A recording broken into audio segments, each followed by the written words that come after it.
This is the BEnergyAware Podcast.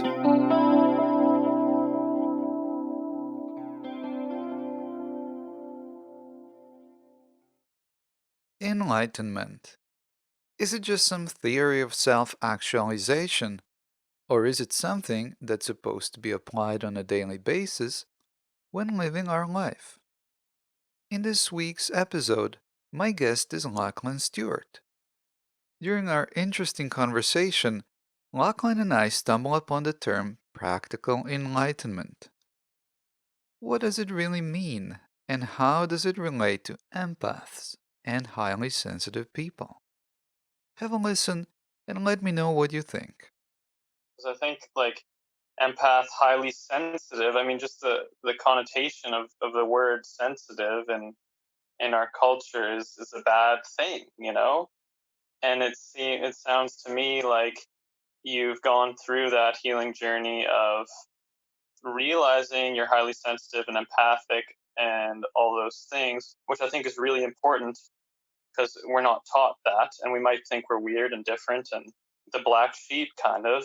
But then once you learn how to take care of yourself, which just no one is taught in general, really, I think, then it's just like, okay, I'm just going to do me and have fun and why think about it in that way anymore. Is that kind of what you're saying? Like, Yeah, and I watched the video that you've sent me recently, and uh, so this is a great video. You see, this is a brilliant video, and I think I'm going to include the link in the description of this episode. you should, yeah. It just reminded me of how much, yes, it's really great to be aware of those things and to kind of get a grip on ourselves, be able to handle ourselves better in the world. But do I want to keep on dissecting that and talking about that and just being there in that, the problematic side of things? Mhm. Or are we going to move forward with what we have? And no, because we have advanced tools and they're coming forward more and more, and it's becoming common knowledge, which I like more than anything else. And so my Yeah. question is, are we going to spend another 10 or more years talking about this, or are we actually going to use the tools and move forward and do the best that we can for ourselves? I mean, just, I'm tired of talking about the problems and Yeah. almost even solving the problems. Yes, I'm here to share my experience and to say what helped me and to share all that, of course, with, hoping others will benefit from that as well. But it's up to me right now, after going through it, like you just said, that to actually do something now that I can actually, that I have more ability to do those things for myself that I couldn't do before because of the limitation of my sensitivities in the past, and I didn't know how to deal with all that. Now I do, and Hmm. now it's time for me to do the things that I love doing, that I've always wanted to do. So that, to me, it's like, if we can learn these tools like quickly and efficiently, because they're easy to actually learn, not so easy to implement though. But we have actually plenty of opportunities to practice that.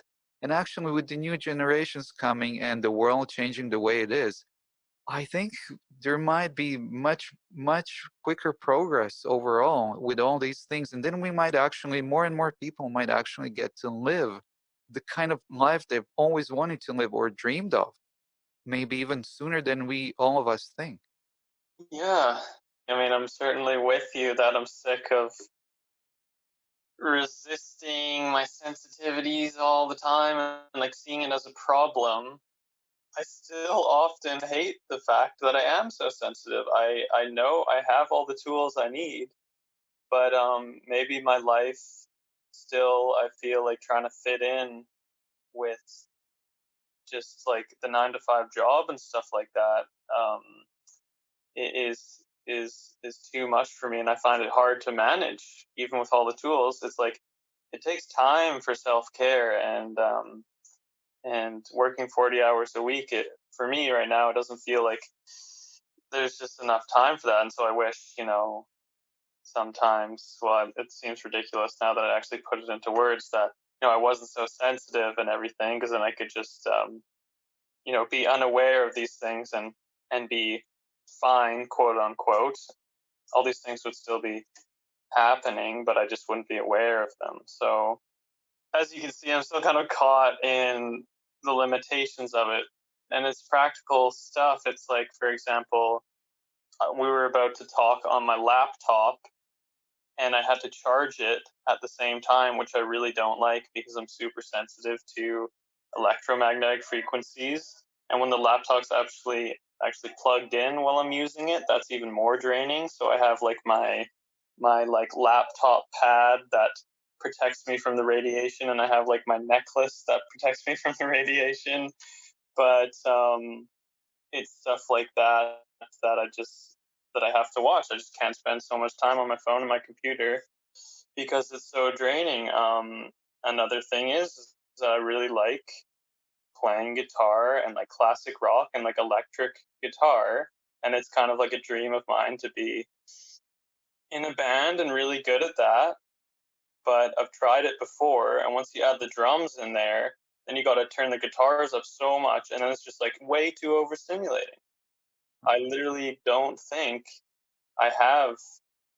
Yeah, I just my energy is too easily drained, and I feel like I can't do the things I want to do in a practical way, such as playing in a band, because it's too much for me. It's not worth it how overstimulating and draining it is. Yeah. Yeah, so we see, and right away, my question to you would be: are you using the tools that you need to be using to actually, prevent the radiation, like from affecting you, and prevent the excessive, I don't know, is it noise or whatever it is around the band and the live band sound, that's bothering you right now? Well, my like the way I deal with that is like my regular meditations. I definitely have to do sort of like an energetic shielding, which if I don't do, my life just sucks, which I've been realizing lately because I haven't felt shielded in a long time. And then I would like get my nature time. And then, I would do all these other things. It goes on and on and on, all the ways that I could still play in a band, but then use to build up my energy afterwards. And it's like working 40 hours a week. Like there's no time for all that self care, and fun and self care. And, it's just like, so it's just how I have to kind of manage my life, which I have grief about, which I'm still resisting because it does feel like a limitation to me still. Although I am getting glimpses more and more of just like once I'm in my power, so to speak, that it doesn't matter, and I can still be happy and stuff. Yeah. So I'm not going to ask any more questions. I'm just what I'm saying is that there's a reason why we drop our shields, the energetic protection. I have like this sort of like fear-based view of all these things, and it's set in stone. Is what I'm realizing that that's just the way it is. Um, having like I unplug stuff in my room at night, for example. I wouldn't like leave my laptop and phone and everything Hmm. plugged in and charging overnight to avoid that type of radiation. And I don't know. In my experience, it has affected me. So I haven't really. So I do have a hard time Yeah. believing that it wouldn't actually, and I don't know if that's just because that's just how I was taught, or what, but Yeah. I So see, so it's again shedding away those the programming that yeah, we grew up with, basically. All these things can be regulated by, changing our energy and changing the programming. It is kind of a fight, and we kind of need to fight for ourselves. And finally, you see, with the pandemic, what it did to me, I actually put out an album of instrumental guitar songs. That's what it did to me, because I awesome. realized because I realized well, what am I gonna do now? Well, I'm gonna do what makes me the happiest. was it was like that, because Yeah, I was like, if I really love myself, this is what I'm gonna do first. I'm not gonna put out a course or an audiobook first. I actually gonna do this first, and I did it last month. So, and I couldn't be happier. I just cannot put it into words. that's great. I mean, yeah, that's what everyone was kind of saying was the upside of the of COVID was all the time for introspection and working on those things that you didn't have time for before, you know? Mm-hmm. Yep. So I've been recording, those songs are like some of them were recorded in 2000 and I don't know 12. Some of them 2015, some of them last year, some of them 2 years ago, and I was like, well, I have all this music, and I was postponing. I was like, oh, well, like I'm gonna do it in the fall, and this is what I said last year. I was in the summer. By the end of summer, I'm gonna put out at least 3 songs out. And I didn't do it, Mm. and so I found myself again getting stopped by COVID, and and then realizing I was gonna do this again, and now I have a chance not to do it, for a change. And so this is what happened. Yeah, so it's like you can see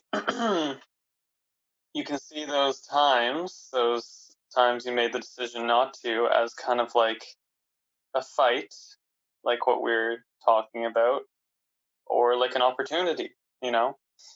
And how I was just talking earlier about all my limitations, I can see all my perceived limitations. I can see so clearly how I'm stuck in that kind of war zone, I'm stuck in the battlefield mentality, but I like where you're at with it, and that's where I'm trying to get for sure.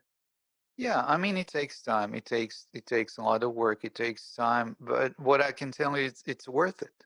It's really Yeah. worth it. And there's nothing I wouldn't change anything. I wouldn't change any of it. But like there comes a time when we just need to live, like primarily live. And that time is going to come. It's just a matter of, you know I don't think it's anymore about pushing ourselves to do too much, internally or externally, having that 9 to 5 job, or not having enough time for yourself, or it doesn't have to be this way or that way. I'm more thinking of, you know, um, multiple streams of income that make me happy, Mm-hmm. so that I don't have to do that one thing that, like blocks my whole life and life flow.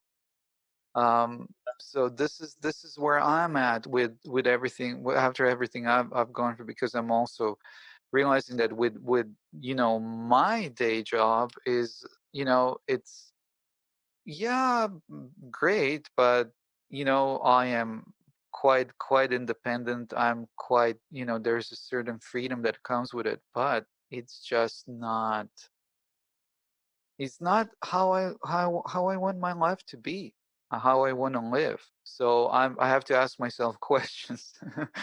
And so to me, it's finding those things that make me the happiest. And if with time, some of those, at least some of those things, can start making me some money, like a little bit. It can just be like a couple of hundred a month, and then I have a few of those, maybe 3 of those. Maybe they're gonna grow. Maybe they're gonna expand, and I still have this day job to rely on. And then, but it's going away. It's a fade out. And so I'm just trying to see the direction, where I would be the happiest and live the life that I want to live. And that for me is the life of music, life of creativity, Yeah. and where I'm happy, where I get up in the morning and I don't think where I'm gonna go and what I'm gonna do. I can actually make a decision. Oh, I might just jam a little bit, or I might see if I can go for a walk, I might record some music. Whatever I do, I'm just gonna do something that makes me happy, and to keep in that creative flow. And this is where I want to stay. This is the zone where I want to be all the time. That's it's heaven on earth right there. I mean, that's self-actualization to me, like we are talking about earlier. I mean, I know that most Americans, 80 something percent or whatever, don't like their job or aren't fulfilled with their day job. So I think this is really important to consider. Yeah. So I'm curious about the blog you want to do. Like you mentioned you were going to start a blog. Yeah. So Um, yeah, what do you want to write about? these blocks that we can have, especially as or that we can just be more aware of than average as sensitive people, they can keep us from being connected with ourselves, and it can be common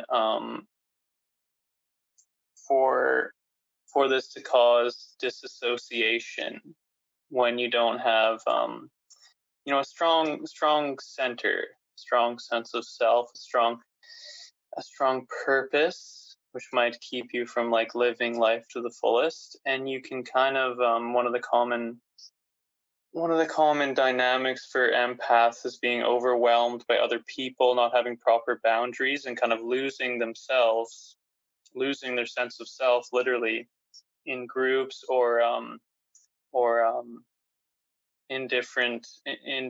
other people, depending on who they're with. You see what I'm saying? Yeah. And so the other side of the coin of that dynamic is of that sort of type of disassociation is losing yourself to God, which you can also call spiritually bypassing.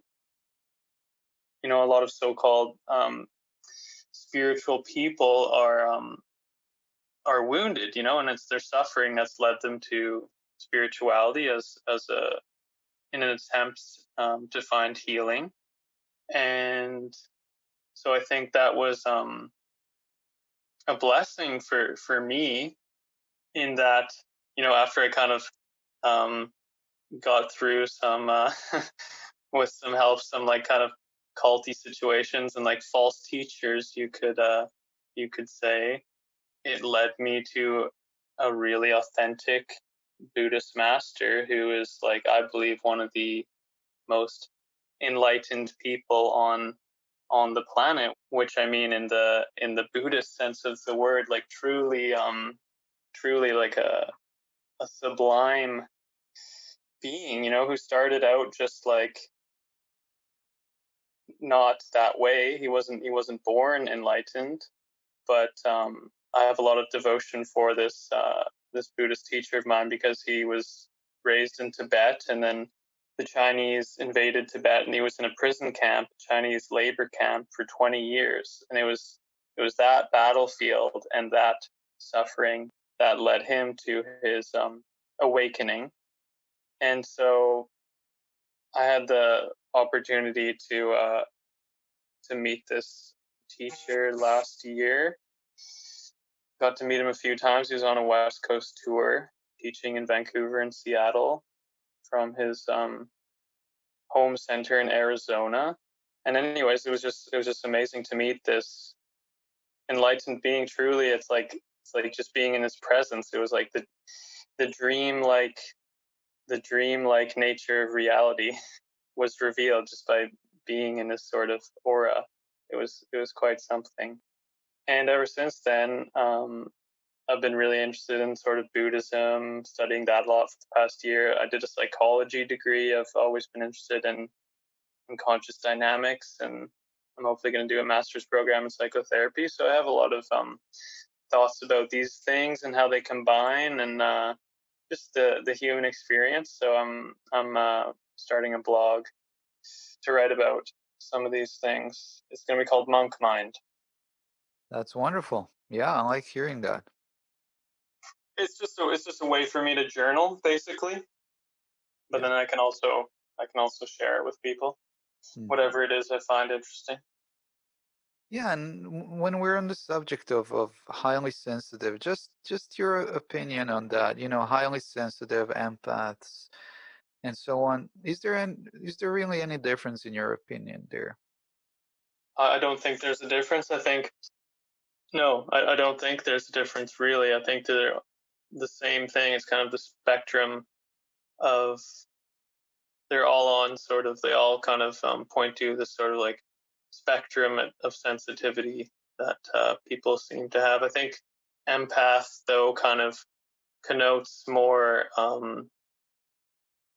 the problem that empaths often have, which is taking on other people's emotions and things like that when they don't have those healthy boundaries. But that's not what like that's not a characteristic of an empath. That would just be an empath who hasn't created healthy boundaries for themselves yet. And I'm curious about what you said in our conversation before we started recording about our how you think that everyone's highly sensitive, but they might just not have received some sort of attunement. I wonder what you mean by that. Well, as we were growing up, we got damaged and we got, programming plastered all over us, someone else's energy, someone else's emotions, someone else's Mm-hmm. thoughts, Mm-hmm. projections, negativity, all kinds of things. So what I'm saying is that it's possible that it just might might have made us numb, like to actually, you know, that we actually think we're not highly sensitive, but we just kind of are not aware that we are because we have been shut down in those areas, and we like our senses haven't been we haven't allowed our senses to be developed. In those ways. We Okay. haven't had that kind of surroundings, supportive surroundings where our senses could have blossomed. And I've, after years of working with people and doing that, the energy work and the healing work and the inner work, I can see that all these senses can be developed. I come to the question, maybe we're all highly sensitive. I think I think we are, but I still think that some are born more sensitive than others. Which because even though as children we are all highly sensitive for sure, and but I still think there's some kids who are quite developed in those ways already because of their karma. And I've seen this in observing kids and the different kids that I've met, who are like 2 years old, and but then there's also the type of attunement, as you call it, which is described in that video on empaths and HSPs, which I sent you, which can sort of enhance those sensitivities as a result of adverse childhood experiences and stress in early life. And I think that can happen to anyone, but it seems like empaths or people who are born more sensitive, I believe, are just more deeply affected by such things. Yeah, I get what you're Yeah, saying. Yeah, yeah, I somewhat agree with what you're saying. And then there's this other piece again that I want to point out. Once any person develops their senses, they would be highly sensitive. And then it really comes down to, what do we want to do? Is there a purpose to us? What purpose are we choosing for ourselves? Is there a deeper meaning to life? Is there a higher meaning to what we are supposed to be doing here? What are we supposed to be doing here? Are we pursuing happiness? What are we here for? What are we living for? What are we fighting for? It's just, I don't know. There must be some common. What I'm basically pointing out. There must be some common ground with all people because we're right. human, and these senses can be developed. So there is a chance. There perhaps is a chance that those that don't seem like they're highly sensitive now might at least understand highly sensitive people a bit better in the future, at some point in the future. Yeah, I guess there's there's like a collective. I think there's a reason for everything, and I think people have different purposes in their lives, but I guess there's also kind of like a collective, something going on in the collective which you're mentioning. Yeah, and when I was saying, that perhaps everyone is sensitive, I'm just saying that perhaps we have been told that we're nothing special and we're not sensitive and not, like that we have been told otherwise. And then we actually started thinking, and then we were not trying to develop any of the senses spontaneously or otherwise. And so I'm just saying there, this is the environment that we grew up in dictates a lot. And Dictates a lot. It's yeah, where do those inclinations to develop these highly sensitive abilities come from? I mean that that inclination in people, to me, is the difference between someone who's, um, let's say there's two people, right? It's kind of, I'm just sort of wrapping my head around this for the first time, but there's two people, and they both have adverse childhood experiences or birth trauma or something like that, which makes them more sensitive people. But then they're not both necessarily going to be as inclined to heal that in themselves as an adult, and as a result develop these kind of rediscover their highly sensitive abilities. And so I think that inclination to actually do the healing work is a trait of the true highly sensitive empath, I believe, like someone who is actually born, regardless of whether they have trauma or not, but actually born with those sensitivities. And I think that's the difference between I shouldn't say true empaths, because yeah, I know what you're saying, that we're all empaths. That's just like human compassion, really. But there does seem to be people who are just like myself, I guess, speaking from my own experience, who are just like so much more sensitive than the vast majority of people, and then inclined to do this work as a result. well, I see it. I always bring everything back to nature. In nature, nothing holds back. Nothing is stopped unless we go and cut some trees or whatever we want to do. But you can try stopping something to grow. It's going to grow through materials. It's going to grow through obstacles. It's just going to Mm-hmm. grow. It doesn't care Mm-hmm. where it is, what the surroundings are. So I'm just saying, humans are not like that.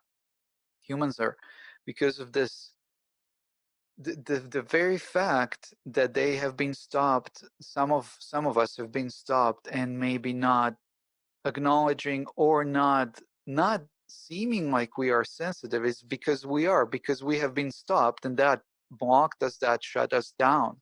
And then we might be denying whatever's inside of us. We might be scared of that. We might not want to think. We might kind of push it somewhere down deep and not want to look at it. And when I look at people, and generation by generation, maybe their ancestors, I don't know how many generations before them, they were highly sensitive, but then one generation to another, it decreased until this person was born in this generation, and they don't seem like they're highly sensitive at all, because of the shrinking, the genes and the programming that gets passed on, and then the environment and the surroundings. I'm not saying that I know the truth or that I'm absolutely right about this. I'm just saying that there's a chance, that some of them, their ancestors were highly sensitive, and it's just with the way the upbringing went, and the surroundings, and Mm-hmm. the parenting, you name it, whatever the circumstances were, that some of those people will just get so shut down and they forget who they really are. Anyway, It's just a theory. I'm just saying that again, if nothing else, there's a chance that someday that highly sensitive people and empaths will be more understood. Hopefully, that's my hope at least. Oh well, it's definitely happening. I think what you're arguing for, or kind of your perspective on this whole thing, Bran, is just more about the nurture side of things. Like in psychology, the theory is, it's always a combination of nature and nurture, right? Yeah. It's like your genes and then your environment, and of course they both affect each other. But I guess I was just thinking more of it in terms of the nature side of things, and which is what we come into before we experience anything, what we come in as before we experience anything. And then you're talking about the nurture side of things, and I think it's a combination of both.